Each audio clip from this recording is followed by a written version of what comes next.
Hey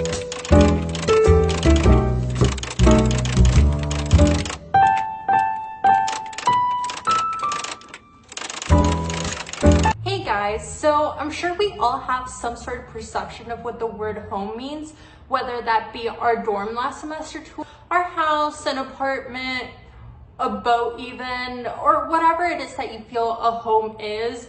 There's one key thing that kind of signifies what it all means, and I think Elvis Presley's 1962 hit, Home is Where the Heart Is, best describes it.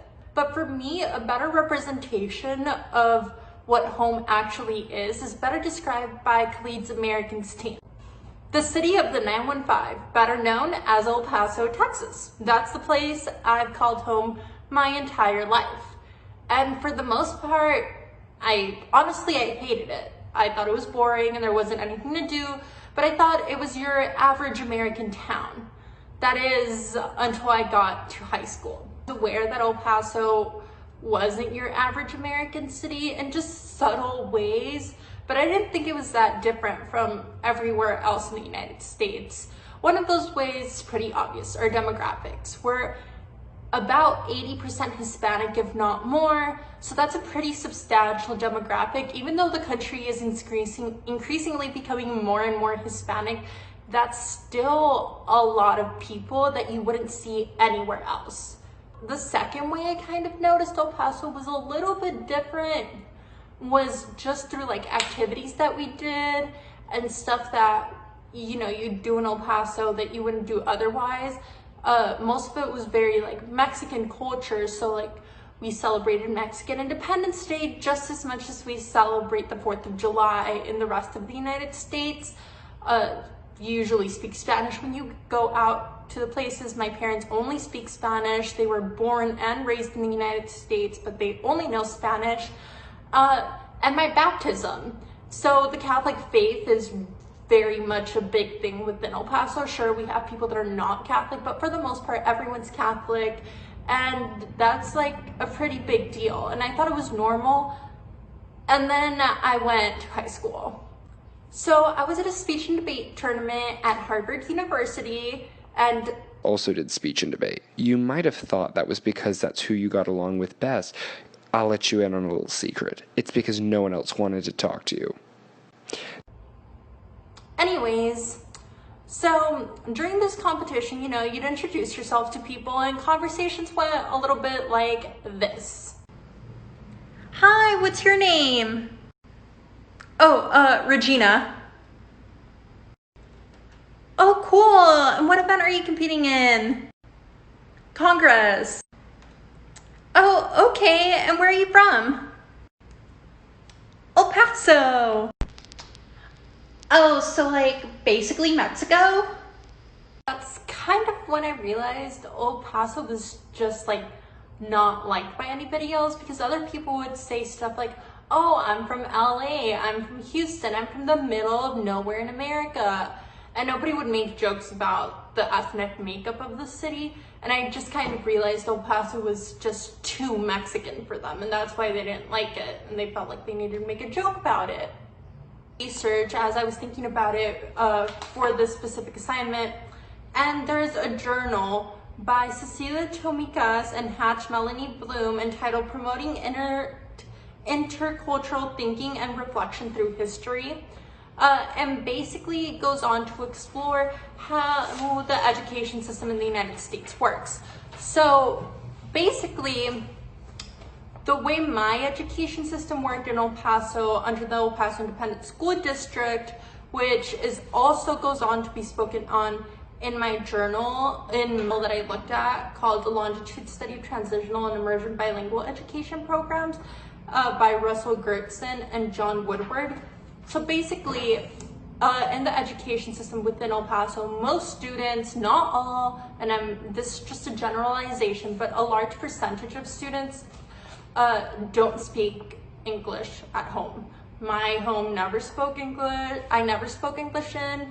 My parents were both born and raised in America, so were my grandparents, but we just didn't speak English at home just because like that's not what we did. In fact, for me, if I spoke English at home, then there would probably be some sort of repercussion, because my mom was very strict on teaching me about my culture, and English is for the outside world and Spanish is like for the inside kind of thing.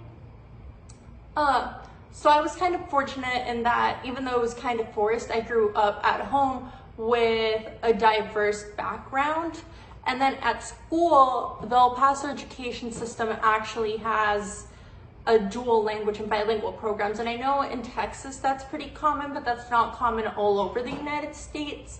And even in Texas, when you're teaching another language, what the journal I looked at found was that outside of El Paso, they're taught from an American perspective rather than the Mexican perspective, which makes sense. The problem with that is that it makes instead of adjusting the students to the new culture and the new language,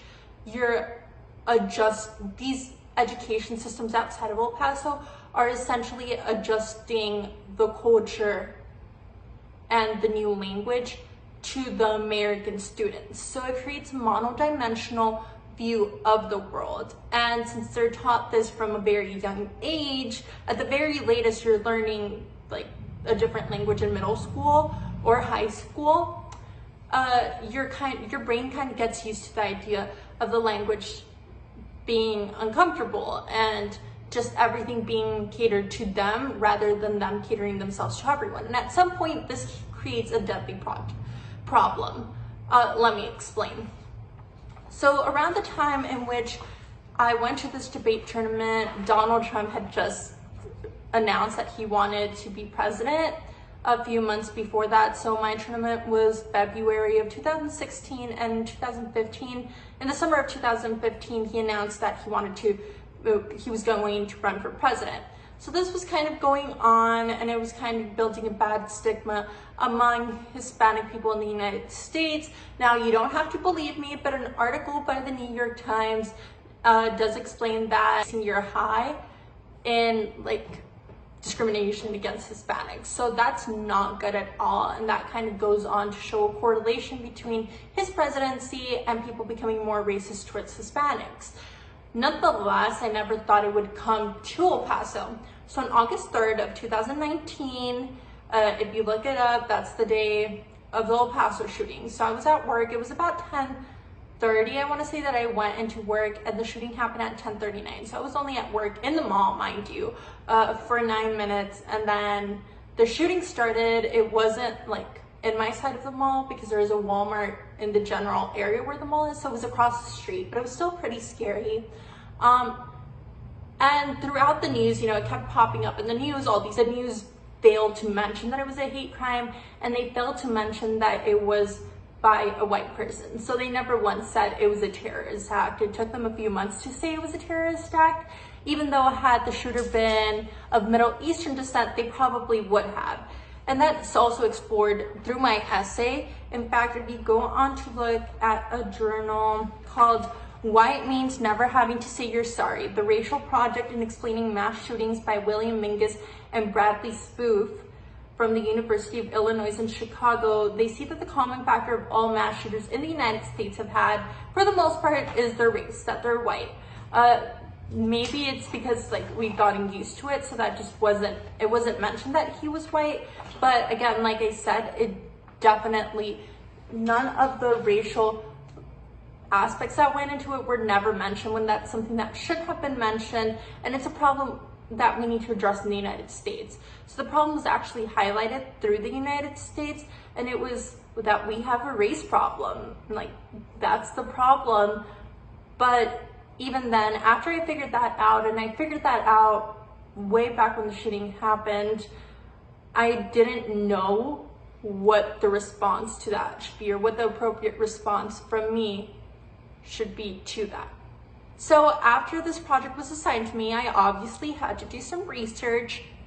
And what my research found, along with digging through my own personal memories and some ideas I had through my head, was that the best resource that we have to combat all of this, and that's besides things such as gun control and other things politicians have come up with, which of course are extremely important in combating gun violence, was to teach diversity and actually encourage people to look at other cultures. And that started with me. I mean, the reason I didn't like El Paso was because I thought it was, you know, like boring. But there was also a small part of me that knew it was different from the start. And it like made me uncomfortable to know that there was a difference. Like even saying it in this video, like saying that the reason people didn't like El Paso was because it was too Mexican was a little bit uncomfortable for me. So that's where we start in order to educate ourselves, to make sure that we actually have a concrete idea of what other cultures are and why they're good for us. So yeah, I hope you learned something. Thank you.